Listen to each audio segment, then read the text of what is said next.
quel plaisir est pour moi de vous retrouver sur ce plateau de la télévision diocésaine pour vous informer.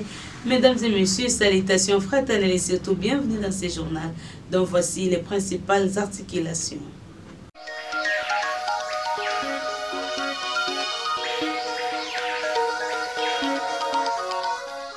Son Excellence Monseigneur l'évêque José-Claude Mbimbi Mbamba avait débuté depuis le mercredi 29 au vendredi 31 mai 2024 à la visite canonique au grand séminaire provincial à Benguidi. En politique, la composition du nouveau gouvernement fait grincer des dents au sein du parti politique du Mouvement pour la libération du Congo MLC du président Jean-Pierre Bemba Gombo. Encore une fois, mesdames et messieurs, bienvenue dans ce journal et surtout merci de rester avec nous. La Cour constitutionnelle s'est prononcée dans les après-midi de ce vendredi 31 mai 2024 sur l'annulation des élections des gouverneurs et vice-gouverneurs au Congo central et demande à la Cour d'appel de Matadi de proclamer définitivement Grace Bilolo comme gouverneur des provinces. Nous y reviendrons avec force et détails dans nos prochaines éditions. Au chapitre de l'Église catholique romaine, mesdames et messieurs, sachez que son Excellence, Monseigneur l'évêque José-Claude Mbimbi Mbamba a procédé le mercredi 29 au vendredi 31 mai 2024 à la visite canonique au grand séminaire provincial Abbé Philippe Ngidi. Le prélat catholique s'est entretenu individuellement avec les futurs prêtres en formation et leurs encadreurs. Reportage de Jean-Benoît Tchumbo rendu par Egelengesa. Comme il est de coutume pour son Excellence Monseigneur l'évêque José-Claude Mbimbi Mbamba de procéder à une visite canonique dans tous les séminaires du diocèse de Boma à la fin de chaque année académique, c'est depuis le mercredi 29 mai de l'année en cours que l'ordinaire du lieu, Monseigneur José-Claude Mbimbi Mbamba a procédé à la visite canonique au grand séminaire provincial à Benguidi où il s'est entretenu avec le séminariste, d'abord d'une manière générale avant de commencer à le recevoir chacun à son tour dans les jours qui ont suivi. C'est vendredi 31 mai 2024, c'est avec une messe accompagnée de la Vierge Marie que la visite canonique du prélat catholique a été clôturée. Tous les séminaristes et les abbés encadreurs de ces derniers ont pris part à cette célébration eucharistique qui a eu lieu dans la grande salle du grand séminaire à Benguidi où l'évêque a rendu grâce au Seigneur à l'instar de Marie qui a été exaltée par le Seigneur par une visitation divine. À l'instar de Marie, qui, c'est cette fête que nous célébrons aujourd'hui, la visitation, Marie, exalté par le Seigneur, élevé par le Seigneur, va rendre visite à sa sœur, sa cousine, pour se mettre à son service. Et cette rencontre produit, n'est-ce pas, un fruit ici, l'action de grâce. C'est le Magnificat. Cette rencontre de deux dames, et ici, reconnaissent le merveille de Dieu dans leur vie, et voilà qu'elles se mettent à rendre grâce au Seigneur. C'est avec ces sentiments que nous venons célébrer cette Eucharistie. Marie est restée 3 mois, 3 jours. J'espère que cette rencontre entre vous et moi, cette rencontre portait quelque chose en nous. Et voilà pourquoi nous voulons rendre grâce au Seigneur. Je voudrais tout simplement aujourd'hui m'arrêter sur l'attitude de ces deux femmes, Marie et Élisabeth, et ensuite profiter de cela pour tirer des leçons, l'accueil, l'acceptation mutuelle pour notre vie de tous les jours. Après l'homélie de l'officiant, la messe avait poursuivi son rite à la traditionnelle. Un jour avant la messe, avec les séminaristes, Monseigneur José-Claude Mbimbamba s'était entretenu avec ces derniers. Nous y revenons pour vous laisser suivre l'extrait de l'adresse du prélat catholique aux séminaristes dans ses propos recueillis par Regeningesa. Il y a 2 personnes qui attendent encore la correction de leur mémoire, enfin qu'on remette le travail. Les autres sont déjà faits, donc vous êtes à la fin de l'année. Et je souhaite que vous puissiez terminer, n'est-ce pas, à beauté. Et ce sera le cas. Je vous recommande entre les mains de notre mère. Et c'est dans ce sens que demain, la fête de la visitation, on terminera la messe avec Marie, notre mère. Que Marie soit avec vous, notre mère vous accompagne. Je suis satisfait d'être là et de vous avoir écouté. Comme il est chargé de la formation initiale aussi à écouter, il m'a dit ce que je pouvais retenir. Et je réitère, je l'ai dit à l'académique, non pas mon souhait, mais ma détermination d'être avec vous l'année prochaine pour assurer ne serait-ce qu'un cours. Parce que là, je serai encore avec vous, qu'on ait davantage discuté, parlé. Il me dira quel cours je prendrai. Bon, vous trouverez un temps. Une semaine et demie, pourquoi pas. On sera là pour le cours. Parce que d'ordinaire, sont plus de 45 heures. Alors, c'est 2 semaines. Parce que maintenant, on a pris de l'âge. Autrefois, quand j'enseignais, j'étais debout. Du matin jusqu'au soir, donc jusqu'au midi. Toujours dans ce chapitre, mesdames et messieurs, c'est quoi une visite canonique effectue l'évêque à la fin de chaque année académique? La réponse avec les recteurs de cette maison de formation des futurs prêtres. L'abbé Pamphile Mbadoukoumbu l'explique au micro de Jean-Benoît Tchombo. Ce qu'on appelle visite canonique, en fait, Monseigneur l'évêque vient rencontrer personnellement et individuellement chaque séminariste ainsi que leur formateur pour non seulement avoir la température de la vie au séminaire, mais surtout échanger, parler du cheminement spirituel et vocationnel de chacun. Et donc chaque séminariste est libre de s'exprimer devant l'évêque, parler de sa vocation, mais aussi de la vie dans son milieu de formation. Tout comme les encadreurs, les formateurs, ils rencontrent aussi l'évêque et ils parlent de leur vie, de leurs projets, mais aussi de leurs prestations au séminaire.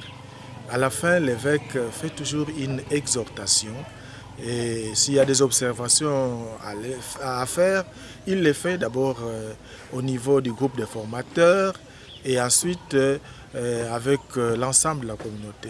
Et cette année, il n'y a pas eu tellement d'observations, c'était plus des encouragements qu'il a donnés à tout le monde. Et nous disons merci à notre Père évêque pour cette visite vraiment paternelle qui vient de prendre fin à l'Eucharistie de ce jour consacré à la visitation de la Bienheureuse Vierge Marie. Nous disons merci et nous en profitons aussi pour dire merci à tous les fidèles qui nous soutiennent et à tous ceux qui soutiennent le séminaire, que ce soit du point de vue moral, spirituel, mais aussi matériel et financier. C'était là l'essentiel de l'actualité qui se déroule au sein de l'église locale, mesdames et messieurs. Tout à fait autre chose, l'obtention des duplicata de la carte d'électeur au niveau de la Commission électorale nationale indépendante CENI antenne de Boma était devenu casse-tête pour les Bomatraciens qui ont perdu les leurs et ont vu les écrits être effacés. C'est suite à un radiotrottoir qui stipulait que la CENI demandait une somme de 10 000 francs congolais ou 15 000 francs congolais. Nos reporters ont rencontré ce vendredi 31 mai 2024 le chef d'antenne de la CENI Boma, Grégoire Mananga, qui a fixé l'opinion quant à ça. Chaque personne devait avoir sa carte de lecteur, même si c'est illisible. Il faut en avoir parce que quand on brille ça, les écrits sortent. Nous pouvons facilement avoir l'identité de la personne. Et quand vous venez sans carte de lecteur, la loi a prévu qu'il faudra avoir un procès verbal de la perte de carte de lecteur. Quand quelqu'un vient avec sa carte, il vient chercher la carte de lecteur, nous lui remettons les PV pour avoir le duplicata. C'est gratuit. Mais si quelqu'un a perdu sa carte, il faut maintenant avoir les PV des témoins que vous avez perdu votre carte. Ce n'est pas nous qui délivrons ça. Là, c'est au niveau de la police. Alors, ça fait que quand vous venez ici, on vous demande, si vous n'avez pas de carte, il faut avoir un PV pour vous donner les duplicata. Mais si vous avez votre carte, vous remettez les formulaires, vous remplissez, c'est 0 francs, vous ne payez absolument rien. Alors, à un certain moment, pendant qu'on faisait les contrôles, les agents, les aventuriers, les gens de n'importe qui venaient commencer à vendre les PV là, par-ci, par-là, sans notre accord. Il y avait des faussaires qui commençaient à profiter pour vendre les PV et vendre ces duplicata-là à notre insu, parce que beaucoup de gens venaient chercher les papiers. À ce moment, parfois, nos choses étaient épuisées. Maintenant, ils commençaient à profiter, parce qu'une autre fois, on avait arrêté une personne, on avait amené de la police. Non? Les gens commençaient à profiter pour faire de n'importe quoi. Ce n'est pas nous, parce que nous ici, nous suivons nos policiers. Nous suivons nos policiers. Quand ils vendent, s'il n'y en a pas, ils pouvaient faire, ils menaient les papiers déjà à partir de leur bureau. Là, ils pouvaient. Mais à un certain moment, c'était répandu. Ce sont des gens de la cité qui voyaient que nous, c'était une occasion pour avoir de l'argent, commencer à faire ça sans notre accord. Nous avons démantelé ce système-là. Au départ, on faisait ça tous les jours quand on venait au travail. Mais nous avons compris que c'est trop demandé, parce que nous pouvons avoir d'autres charges au niveau du bureau. On est de s'occuper seulement des cartes. C'est pour ça que nous avons suivi les modèles de Matadi de la province. Matadi, on donne les lundis, les mercredis et les vendredis. C'est comme ça que nous avons écrit, nous avons bien communiqué et nous donnons les cartes les lundis, les mercredis et les vendredis. Mais n'empêche, si quelqu'un venait, même si ce sont les jours pairs, et non les jours impairs, on voit les cas, les types de cas. On traite parfois quand quelqu'un est dans les besoins, on peut lui refuser la carte. Vous avez reçu votre carte ici, vous habitez maintenant en dehors des Boma. Vous venez ce jour-là pour avoir la carte. Donc vous demandez de rentrer. On fait sacrifice, on donne cette personne-là sa carte. Il y a des cas comme ça, bien quelqu'un qui vient avec une urgence, il vient de la banque, on lui refuse la carte, il faut chercher notre carte. On sait quand même ces gens. Mais les jours retenus officiellement, c'est les 3 jours. Lundi, mercredi et vendredi. En dehors de ça, on a payé une carte spéciale. Là, nous donnons parce que nous avons des cartes, quelqu'un veut se plaindre, on ne peut pas le refuser de donner la carte. Moi, je n'ai pas encore entendu quelqu'un payer 10 000, 15 000 et que la personne aussi ne dénonce pas ça. Si quelqu'un trouve, on nous demande 15 000, venez dénoncer au bureau. Nous sommes là. Si on nous dénonce, vous ne dénoncez pas, nous apprenons ça par-ci, par-là. La façon de raconter. Mais si quelqu'un a des preuves, il vient nous voir au bureau, parce que notre bureau peut passer par là. Pour notre bureau, vous exposez votre citation. Dès que nous avons la citation, nous pouvons voir ce qu'on peut faire, nous pouvons nous sanctionner. Donc on peut voir les autorités de la police, voici tel policier sait qu'il a fait, ainsi de suite. En provenance de la cité de Sekebanza, les élèves de l'école gardienne du complexe scolaire Kokoreko, accompagnés de leurs encadreurs, ont visité ce vendredi 31 mai 2024 les différentes installations de la radio-télévision diocésaine Guizani RTDN où ils ont appris les différents moyens de communication moderne. Regelengesa et Jean-Benoît Tchumbo ont signé ce reportage. Accompagnés de leurs maîtresses et encadreurs, les élèves de la première, deuxième et troisième maternelle de l'école Kokoreko de Sekebanza ont visité ce vendredi 31 mai 2024 les différents locaux des installations de la radio-télévision diocésaine Guizani RTDN pour se rendre compte et palper du doigt la réalité de la nouvelle technologie de l'information et de la communication. Sur place, ces élèves de l'école gardienne en provenance de Sekebanza ont réussi des explications de leur niveau en ce qui concerne la technicité sur le fonctionnement de la régie télévision pour leur permettre à mieux comprendre ce à quoi le monde d'aujourd'hui fait allusion quand on parle de différents moyens de communication modernes. Les lokolés, le tam-tam, la trompette et le sifflet sont entre autres le moyen qui utilisaient les ancêtres pour communiquer tout le village sur un événement de joie ou de peine, mais également pour une réunion qui est convoquée urgemment par le chef du village, tandis que le moyen moderne de communication implique l'utilisation des appareils tels que le téléphone, la télévision ou la radio. Cette petite révision théorique liée à la pratique a fait l'objet lors des explications fournies aux élèves par l'animatrice Léon Djouzi, qui du reste a amené ses enfants au plateau télévision pour une séance de direct.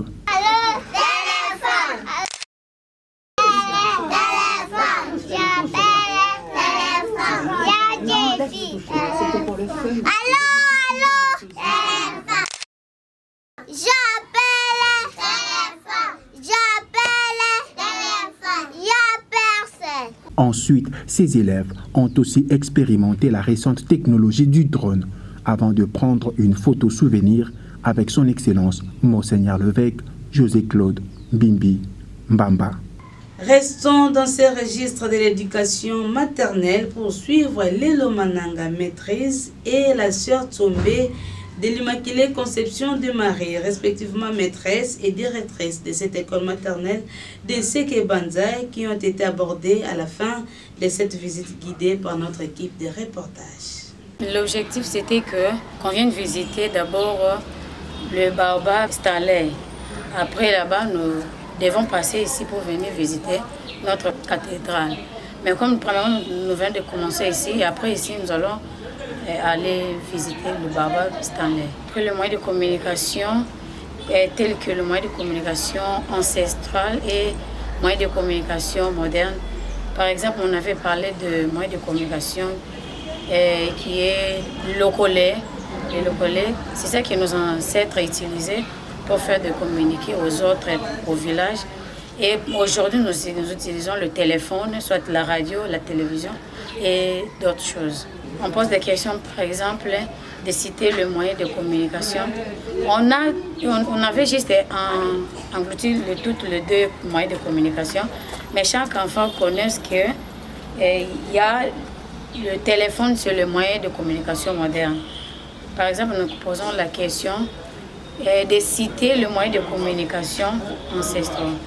Comme nous sommes venus ici à Boma, nous avons décidé de passer au moins, parce que ici c'est la maison. Nous sommes chez nous à la maison. D'abord pour voir aussi, c'est la première fois pour moi et pour les enfants, j'espère même pour les dames. Et c'est pourquoi quand les abbés ont proposé, je n'ai pas hésité.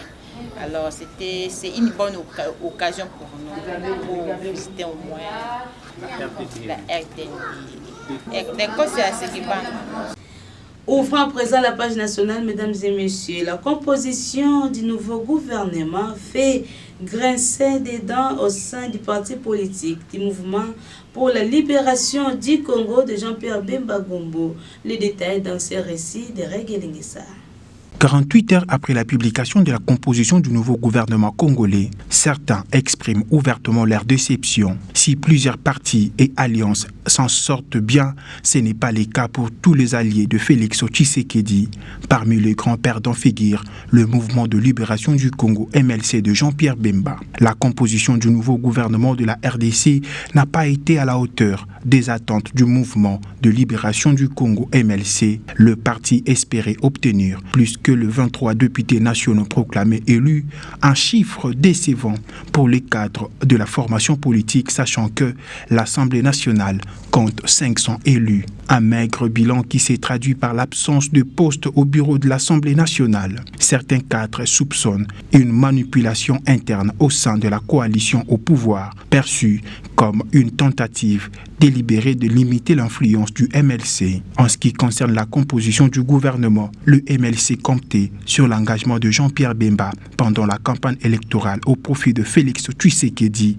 Le vice-premier ministre s'était notamment distingué par ses attaques contre le candidat Moïse Katumbi. Le proche de Bemba espérait ainsi que ses investissements seraient récompensés par au moins 3 portefeuilles ministériels pour leur parti. La frustration est particulièrement vive concernant le ministère stratégique de la Défense qui a été attribué à un proche de Félix Tshisekedi plutôt qu'à Jean-Pierre Bemba. Nous sommes très déçus. La confiance d'élite a confié un cadre du MLC officiellement. Aucune déclaration publique n'a été faite, mais le malaise est perceptible.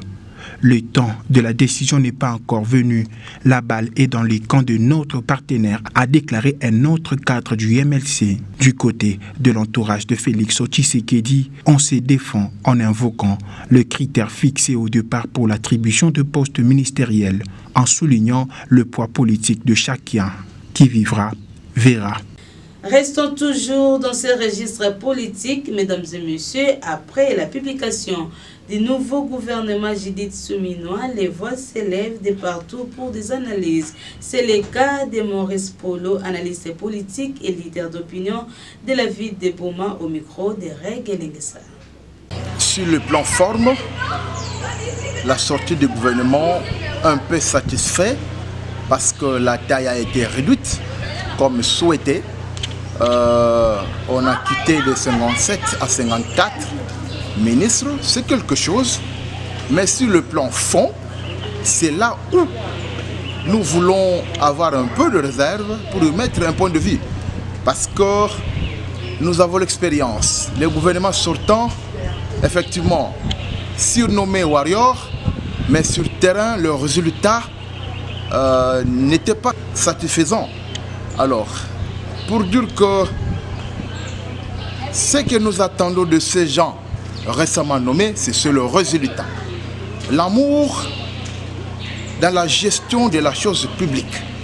Ils doivent comprendre qu'ils doivent sauver le premier mandat du chef de l'État qu'on n'a pas senti dans la ville de Boma au Congo central, particulièrement. Et les erreurs que le chef de l'État lui-même a décriées dans son premier mandat doivent être corrigées dans ce second mandat, avec ce gouvernement qui vient de sortir. Et donc c'est un gouvernement qui est sous pression, et parce que tout est exigeant et urgent dans notre pays. Et donc, par exemple, chez nous, dans le secteur de l'EPST, c'était souhaité que le ministre Tony Mwaba quitte le ministère, effectivement parce qu'il a laissé plusieurs problèmes. Vous le savez, ici, dans cette ville, nous sommes dans une lutte permanente où, sciemment, on nous traite comme des broussards. Et je pense que la nouvelle ministre qui vient d'arriver, c'est parmi les exigences où elle doit donner solution. Parce que si, nous l'avons déjà dit, s'il n'y aura pas de solution, la rentrée scolaire sera hypothétique dans la ville de Boma. Et donc, en résumé, c'est un gouvernement de défi parce qu'ils n'ont pas droit à une erreur, ils n'auront plus le temps à se justifier parce que c'est le dernier mandat du chef de l'État. Fin de ce journal, mesdames et messieurs. Pour tous ceux qui ont pris en cours d'édition, place à présent rappel des titres.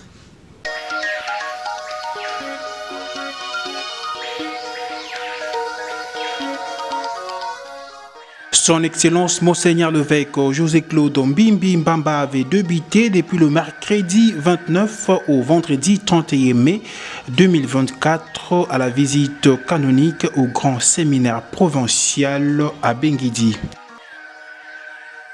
En politique, la composition du nouveau gouvernement fait grincer des dents au sein du parti politique du Mouvement pour la libération du Congo MLC du président Jean-Pierre Bemba Gombo. C'est par ici que nous tirons complètement les rideaux de ce journal, mesdames et messieurs. Un journal de Reg Elengesa qui a connu la réalisation et la production de Reg Elengesa Crépengumba. Vous, mesdames et messieurs, merci de votre aimable attention et surtout bonne suite des programmes sur la chaîne de l'Église catholique. Suivez également ce journal sur YouTube en tapant RTDN Boma. Partagez et abonnez-vous. N'oubliez pas d'activer la cloche des notifications. La RTDN dans vos poches, la RTDN entre vos mains, la RTDN à l'heure du numérique. RTDN, chaîne de l'excellence.